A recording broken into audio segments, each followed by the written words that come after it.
ఇకటు ఉమ్మడి నిజామాబాద్ లో 311 పంచాయతీల్లో పోలింగ్ జరుగుతోంది.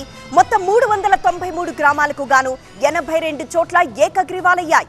మిగతా చోట్ల 1074 మంది సర్పంచ్ అభ్యర్థులు పోటీలో ఉన్నారు. రెండవ విడతలో మొత్తం ఓటర్లు 4,28,000 మంది ఓటు హక్కు వినియోగించుకోనున్నారు. ఎలక్షన్ అప్డేట్స్ మా కరెస్పాండెంట్ దివాకర్ అందిస్తారు.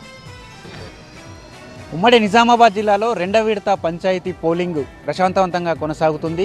చలి తీవ్రత ఎక్కువగా ఉండడంతో ఇప్పుడిప్పుడే పోలింగ్ కేంద్రాలకు ఓటర్లు చేరుకుంటున్నారు. ఉమ్మడి నిజామాబాద్ జిల్లా వ్యాప్తంగా కూడా పకడ్బందీ ఏర్పాట్లు చేశారు అధికారులు. పోలింగ్ కేంద్రాల వద్ద 144 సెక్షన్ అమలు చేస్తున్నారు.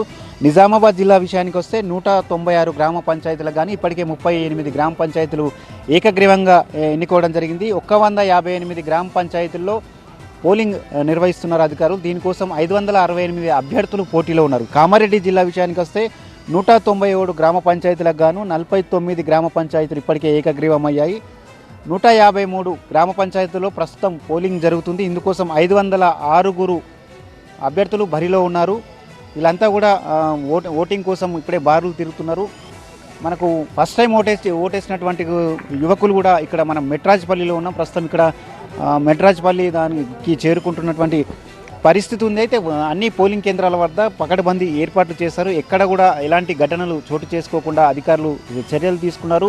మొదటి విడత ఎన్నికల్లో కూడా చదురుముదురు ఘటనలు తప్పితే ఎక్కడ కూడా ఎలాంటి అల్లర్లు లేకుండా ప్రశాంతవంతంగా మొదటి విడత ఎన్నికలు ముగిశాయి. రెండో విడత కూడా అదే తీరులో ఎన్నికలు నిర్వహించేందుకు అధికారులు సర్వం సిద్ధం చేశారు. ఇప్పటికే పోలింగ్ ప్రశాంతవంతంగా కొనసాగుతుంది. ముఖ్యంగా ఉమ్మడి నిజామాబాద్ జిల్లాలో 102 సమస్యాత్మక ప్రాంతాలను గుర్తించారు. అతి సమస్యాత్మక ప్రాంతాల్లో పోలింగ్ కేంద్రాల్లో వెబ్కాస్టింగ్ కెమెరాలను కూడా ఏర్పాటు చేయడం జరిగింది. కొత్త ఓటర్లు మనతో పాటు ఉన్నారు. చెప్పండి, అంటే ఫస్ట్ టైం ఓటేసారా, ఎట్లా ఉంది? ఫస్ట్ టైం ఓటేసినాం మేమైతే. మాకైతే చాలా బాగా నచ్చింది. ఇక్కడ అన్ని వసతులు కూడా అన్ని సౌకర్యంగా ఉన్నాయి. వచ్చిన వాళ్ళు కూడా తొందరగా ఓటేసేసి వారి ఇంట్లోకి చేరుకున్నారు. Thank you. అంటే యంగ్ ఓటర్గా మీరు ఏం చెప్తారు ఓటింగ్ విషయం? ఓటింగ్ అన్నది ఖచ్చితంగా ప్రతి ఒక్కరు వేయాలని చెప్పి కోరుతున్నాము మెట్రాజ్పల్లి గ్రామ ప్రజలకు. ఎందుకంటే అది మన కర్తవ్యం. మనం ఇవాళ ఒక సరైన లీడర్ని ఎన్నుకుంటేనే రేపటి భవిష్యత్తు బాగుంటుంది నా మాట. మొత్తం మీద ఉమ్మడి నిజామాబాద్ జిల్లా వ్యాప్తంగా కూడా పంచాయతీ రెండవ విడత ఎన్నికలు ప్రశాంతవంతంగా కొనసాగుతున్నాయి. ఉన్నతాధికారులు ఎప్పటికప్పుడు వెబ్కాస్టింగ్ ద్వారా ఈ ఎన్నికల సరళిని పర్యవేక్షిస్తున్నారు. కలెక్టర్ అటు సిపి కూడా సమస్యాత్మక ప్రాంతాల్లో పర్యవేక్షించి ఎన్నికల సరళిని పరిశీలిస్తున్నారు. మొత్తం మీద 1 గంట వరకు క్యూ లైన్లో ఉన్నటువంటి అందరికీ ఓటు వేసే అవకాశం కల్పించనున్నారు. 2 గంటల తర్వాత కౌంటింగ్ ప్రారంభమవుతుంది. అప్పుడు ఈ ఓటింగ్ జరిగినటువంటి పోలింగ్ కేంద్రాల్లోనే కౌంటింగ్ ప్రక్రియ ప్రారంభం కానుంది.